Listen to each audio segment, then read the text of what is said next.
Hello, this is Mike Burek, your host and producer of UkraineAlert, The Well, a podcast series about topics of interest to the global Ukrainian community. This episode is produced for the Ukrainian Weekly, a newspaper published in English for Ukrainians since 1933. Our guest for this episode is Peter Dickinson, who is editor of the Atlantic Council's UkraineAlert and also chief editor for Business Ukraine magazine. Welcome, Peter. How are you? Hi, I'm well, thank you. Thank you so much for joining us today on UkraineAlert. To start off with, I would like to get a little bit of information about your educational and professional background.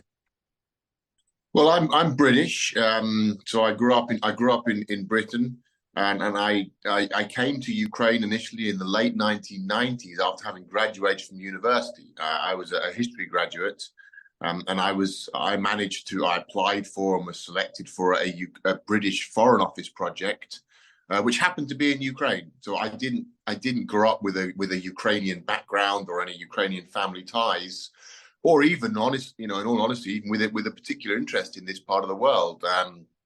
It was really just a graduate program that attracted my attention, that happened to be in Ukraine. So I came here in the late 1990s for what was supposed to be a one-year posting, and I've never left. I ended up, after working with the British Embassy for a year, and then when the opportunity to then move on somewhere else with the British Foreign Service arose, I decided to stay initially temporarily in Ukraine, and then one thing led to another.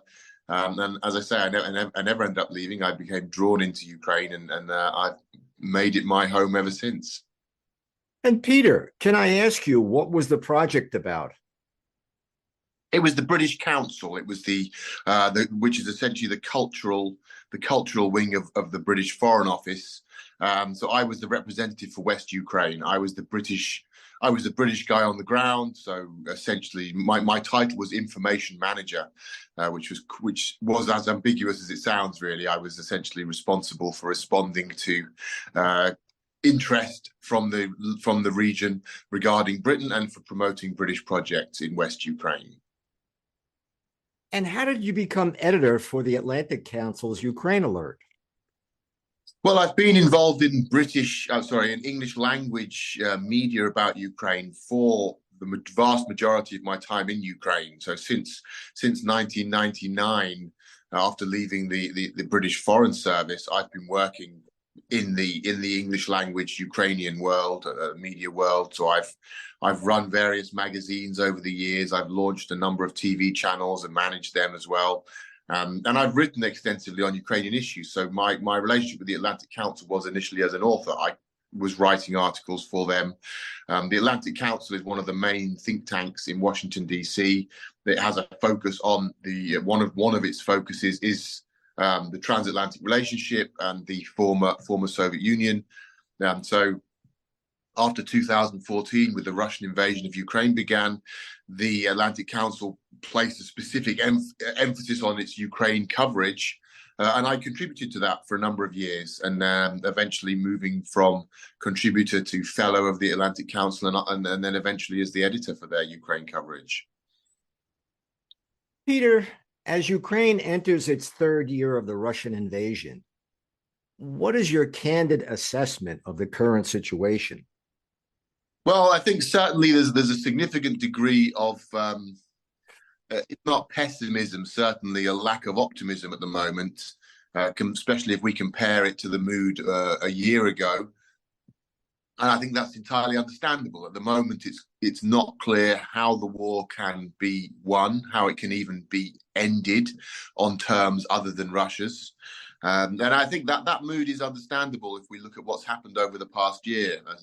Primarily, if we look at the lack of progress achieved in Ukraine's counteroffensive. So if we look at it objectively now, it is unclear to see how Ukraine can make a decisive breakthrough, how Ukraine can force Russia to accept that its invasion has been a failure, essentially. How Ukraine can avoid a compromise of sorts that would be deeply painful and perhaps very foolish and reckless for Ukraine to accept.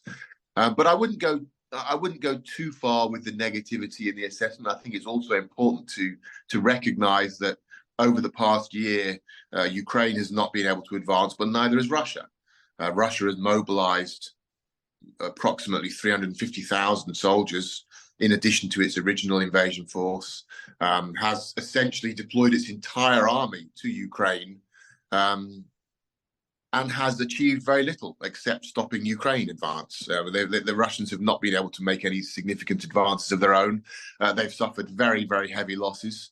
There was a mutiny last summer, which temporarily, very briefly, looked like it might topple the Putin regime entirely.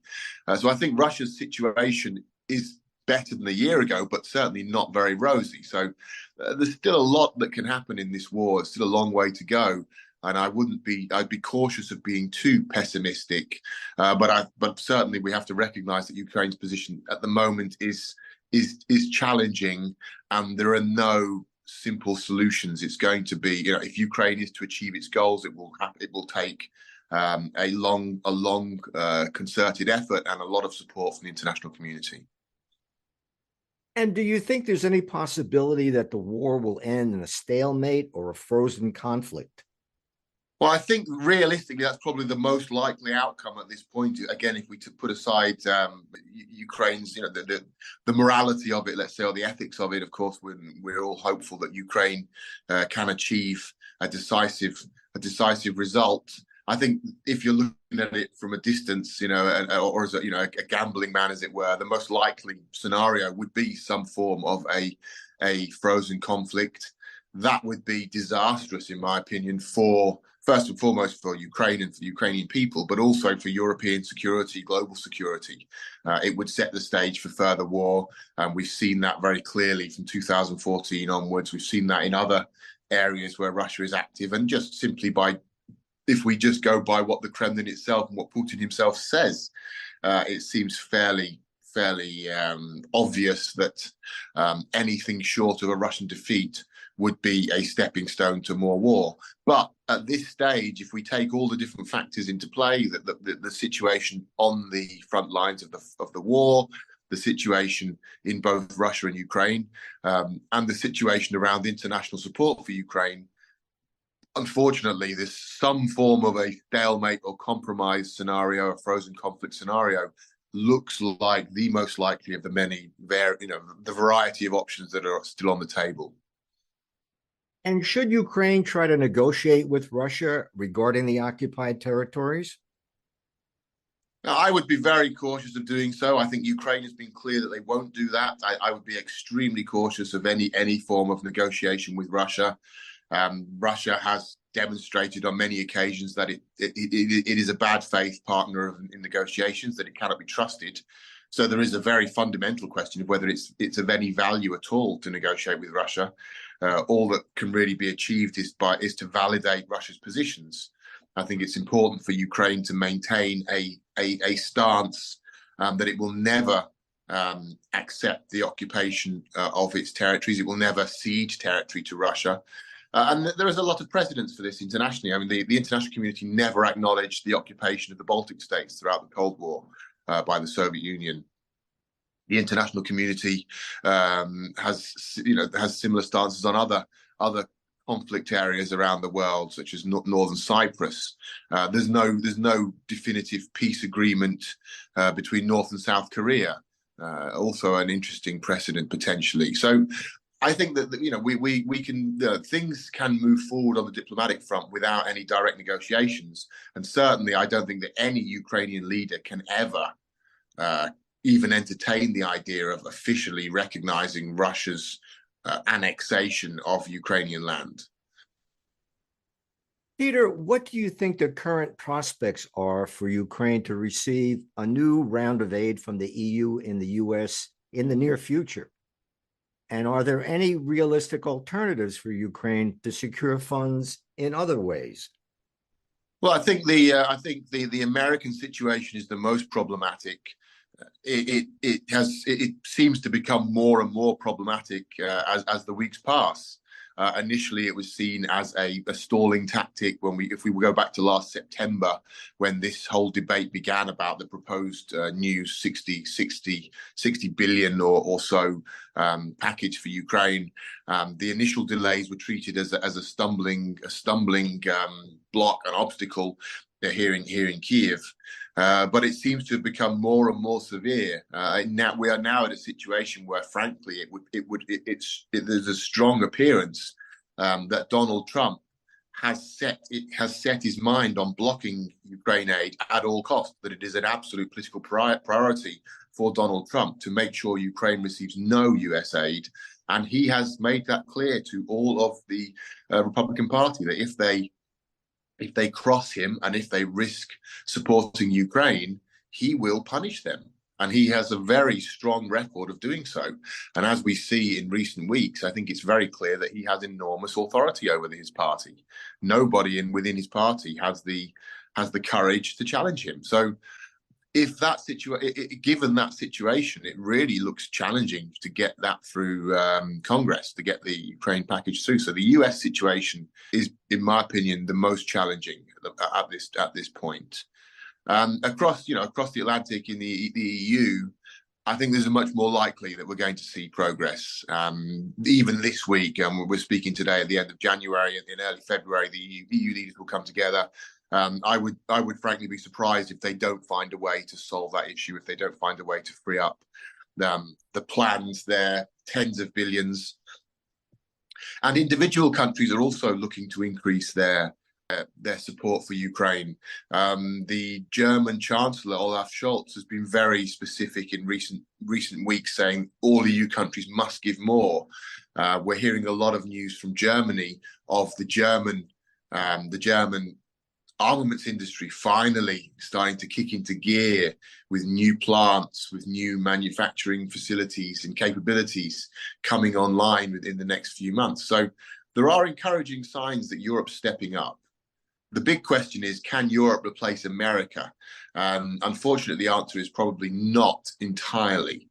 They can replace a certain amount. They can do, to a certain degree, they can fill the gap left by America's political impasse, but they cannot entirely. So Ukraine is looking essentially at least this year of restricted aid, but they're not going to be left empty-handed. Aid will continue. I would say, ballpark, probably somewhere around 60-70% of what they were receiving. But of course, Ukraine was hoping to receive more, not less. So it's very sobering news, let's say. I think it's alarming, and it indicates that this is a year for Ukraine to be looking to be on the defensive, to look just to get through this. Peter, why do you think both Hungary and Slovakia are working against Ukraine in the EU now? And could there potentially be other EU countries, for example, Italy, that could become problematic for Ukraine? Yes, certainly. There's always potential for more problems within the EU, and Italy would be one candidate. But at this stage, that doesn't look like it's going to be the case.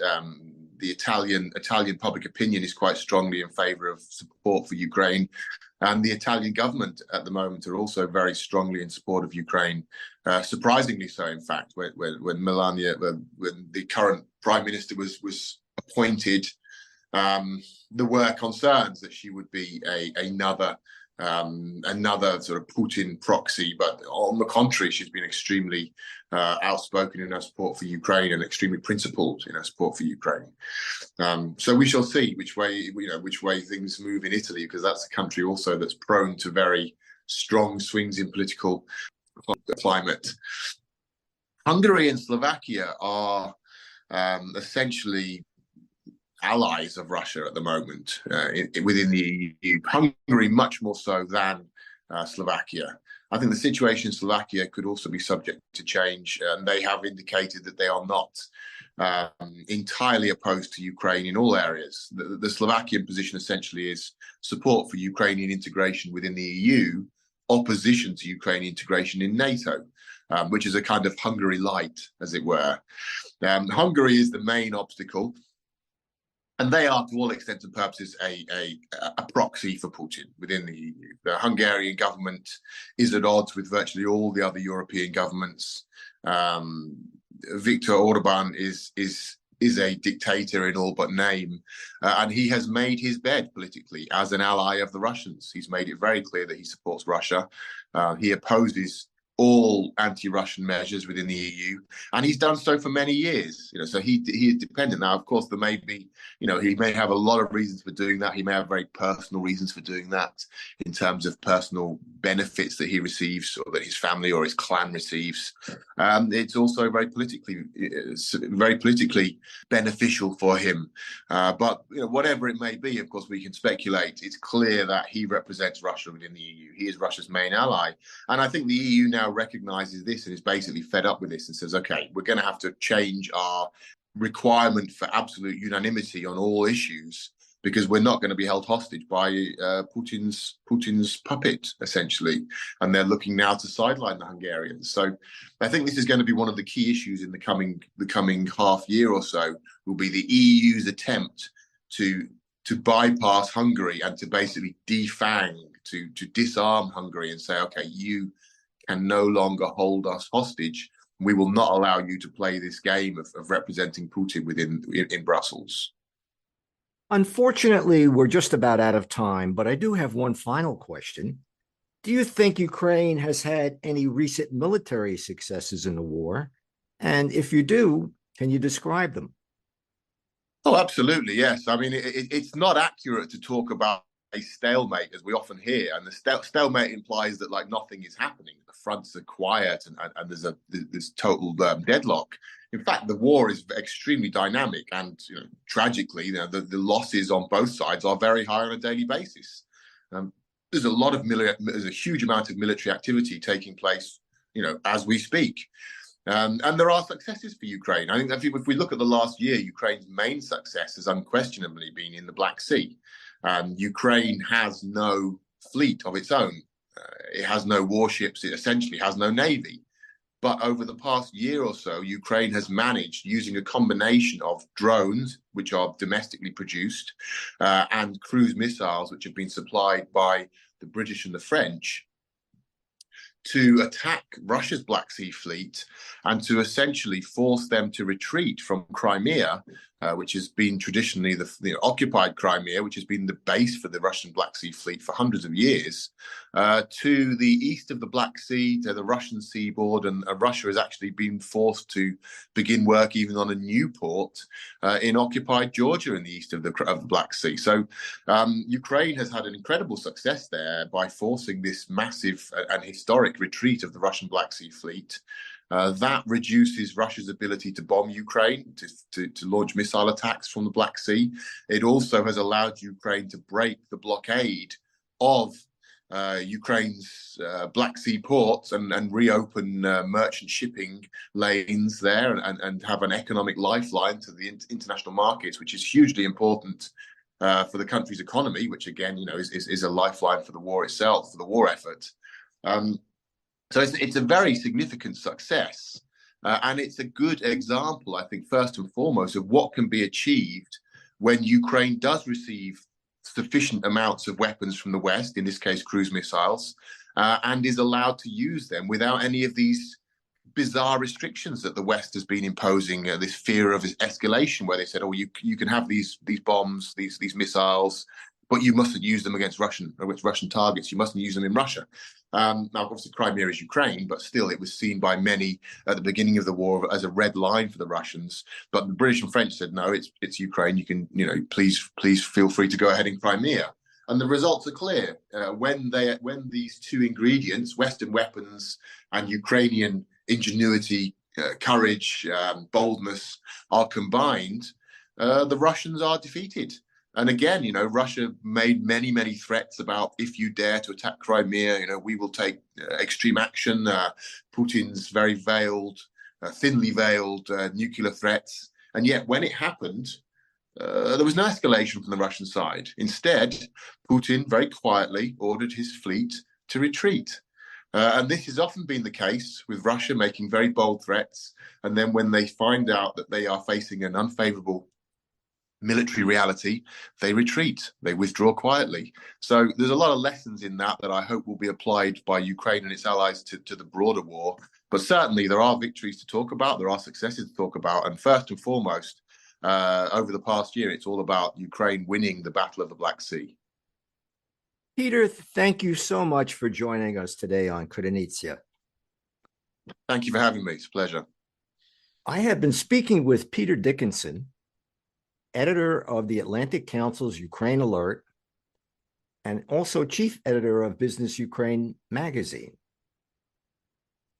This podcast has been produced for The Ukrainian Weekly, a newspaper published in English for the global Ukrainian community since 1933. And I'm Mike Burek, your host and producer of Krynytsia. Until next time, that's all for now.